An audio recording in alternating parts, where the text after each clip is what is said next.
मुसद्दिक मलिक साहब, यहाँ पे डिस्कशन हो रही है और शाद भट्टी साहब का मौक़िफ़ है कि फर्क किसी में कोई नहीं है। इमरान खान बता देते थे, ना तजर्बाकार थे, आप लोग भी उसी तरह से एस्टैब्लिशमेंट को और मुक़्तदर हल्कों को इस्तेमाल करते रहे हैं और कर रहे हैं जैसे कि उन्होंने किया।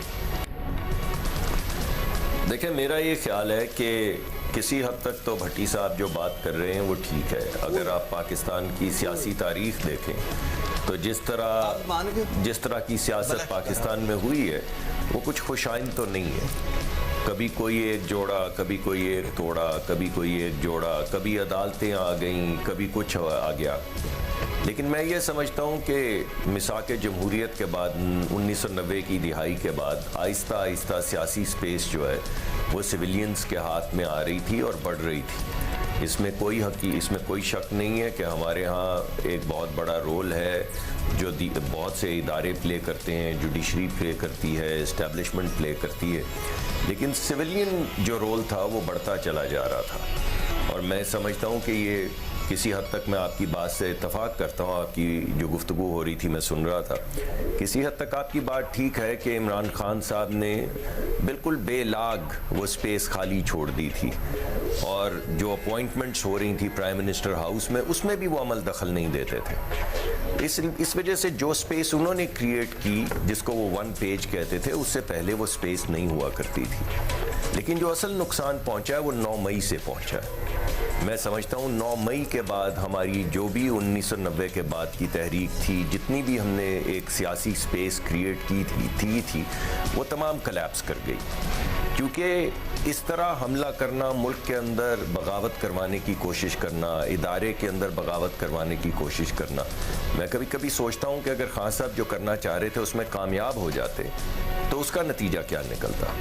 यानी हर 5 साल बाद, 4 साल बाद, 3 साल बाद फ़ौज में बगावत हो जाती और फ़ौज में बगावत हो जाती और हमारा उन मुल्कों वाला हाल हो जाता जहाँ पे कभी कोई कर्नल साहब, कभी कोई मेजर साहब आके 20-20, 30-30 साल के लिए हुक्मरान हो जाते। तो ये 9 मई जो है, इसने, अगर आप पॉलिटिकल स्पेस की बात कर रहे हैं तो मैं समझता हूँ उसने पॉलिटिकल स्पेस को बहुत ज़्यादा नुकसान पहुँचाया है। और अब हमें आहिस्ता आहिस्ता इंक्रीमेंटली आगे बढ़ना होगा। हमें एक जो सबसे ज़्यादा जिस चीज़ की ज़रूरत है वो हीलिंग है, और हीलिंग हमारी जो है वो पार्टियों के दरमियान में भी होनी चाहिए।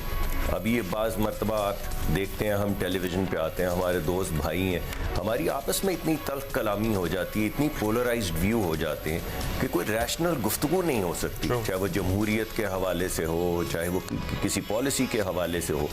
तो वो स्पेस क्रिएट करना बहुत ज़्यादा ज़रूरत है जिसमें डिसेंसी के साथ, एक रवादारी के साथ गुफ्तगू हो सके, हम बैठ के आगे बढ़ सके।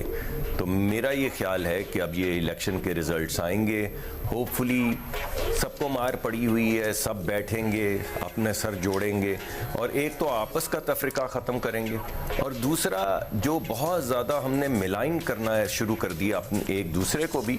मसलन अभी जब आप, इसमें कोई शक नहीं, मैंने भी वही कहा जो भट्टी साहब ने कहा कि हमारी तारीख तो कुछ अच्छी नहीं है, लेकिन अगर मैं डेमोक्रेसी को शैम कहना शुरू कर दूं और सियासतदानों को सबको चोर कहना शुरू कर दूं, इंगेज करेंगे बातचीत में, आपने कहा सब सर जोड़कर बैठेंगे, इलेक्शन के बाद सब बैठेंगे, फिर इमरान खान से भी बात होगी।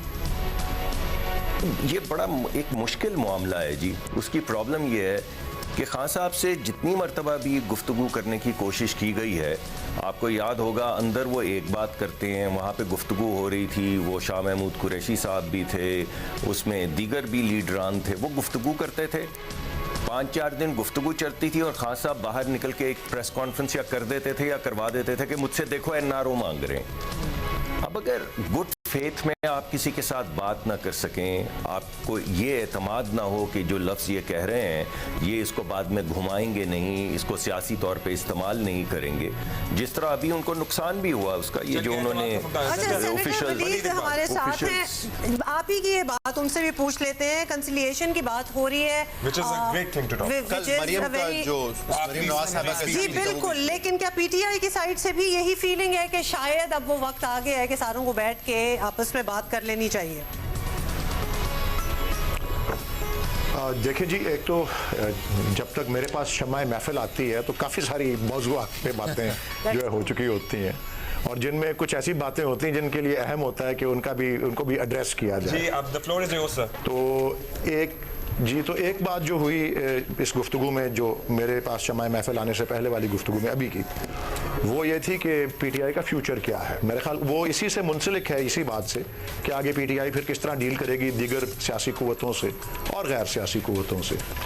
तो मैं एक तो बात समझता हूँ जो गुफ्तगू मैंने अभी तक नहीं सुनी यहाँ पे, मेरे ख्याल में ये बात काबिल तहसीन होनी चाहिए कि बावजूद जिस तरह से पीटीआई को दीवार से लगाया गया है, वो इलेक्शन में उतरे हुए हैं हम सब लोग जी बिल्कुल, और बड़ा स्पिरिटेड जो है फाइट वो पुट अप कर रहे हैं।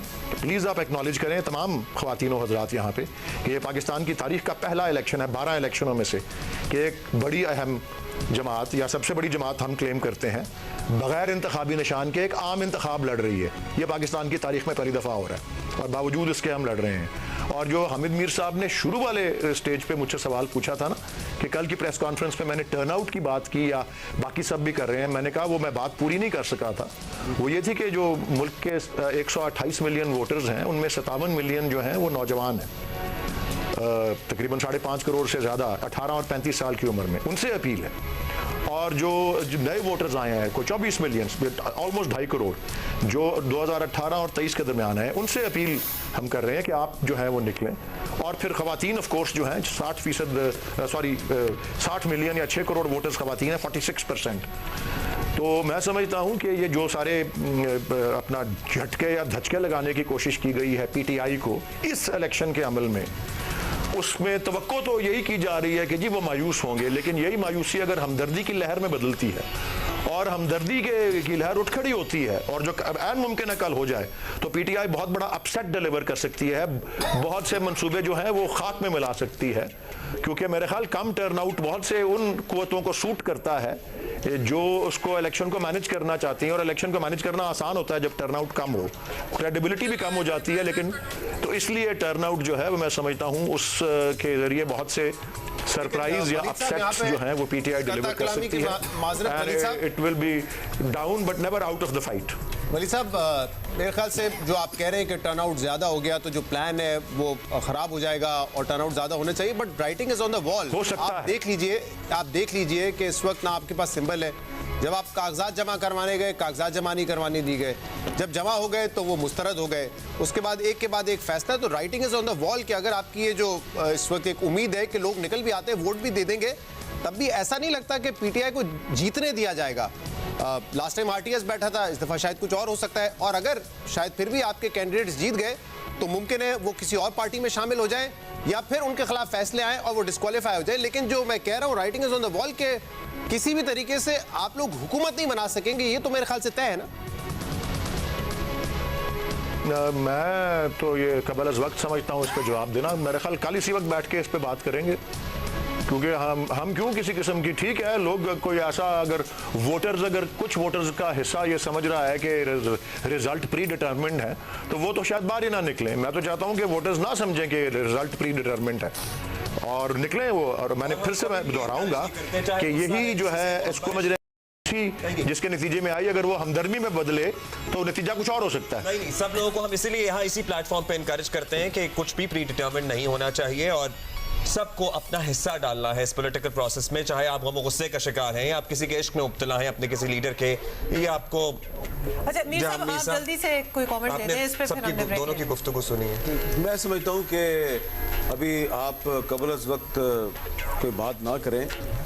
एक अच्छी बात मुसद्दिक मलिक साहब ने ये की है कि अब हमें ये जो इलेक्शन के बाद है वो नफरत का जो माहौल है उसको ख़त्म करना चाहिए। लेकिन जो वलीद इकबाल साहब बात करें ना कि इलेक्शन के दिन जो है वो वोटर्स जो हैं वो अभी भी कोई ना कोई अपसेट कर सकते हैं, तो सिर्फ मैं पीटीआई की बात नहीं करूँगा। जो मुस्लिम लीग नून का जो वोटर है और जो पीपल्स पार्टी का वोटर है, एएनपी का, जेयूआई का, जमात इस्लामी का, एमक्यूएम पाकिस्तान का, तमाम पार्टियों के जो वोटर्स हैं उनको ये समझना चाहिए कि अभी तक इलेक्शन जो है उसका रिज़ल्ट जो है वो जो कुछ पार्टियां इश्तिहारों की सूरत में दुनिया को बता रही हैं वो अभी हकीकत नहीं है।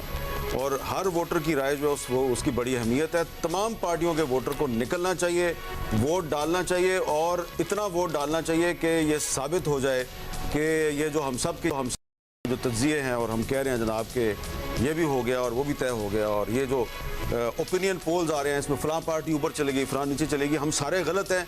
वोटर जो है वो अपने आप को अगर सही साबित करना चाहता है तो उसको घर से निकल के वोट जरूर डालना चाहिए। बिल्कुल जी, टर्नआउट के बाद क्या मंजर होता है कल इंशाल्लाह इसी वक्त around we will be talking about it. Opinion polls की भी बात की है, तो फिर ब्रेक लेते हैं और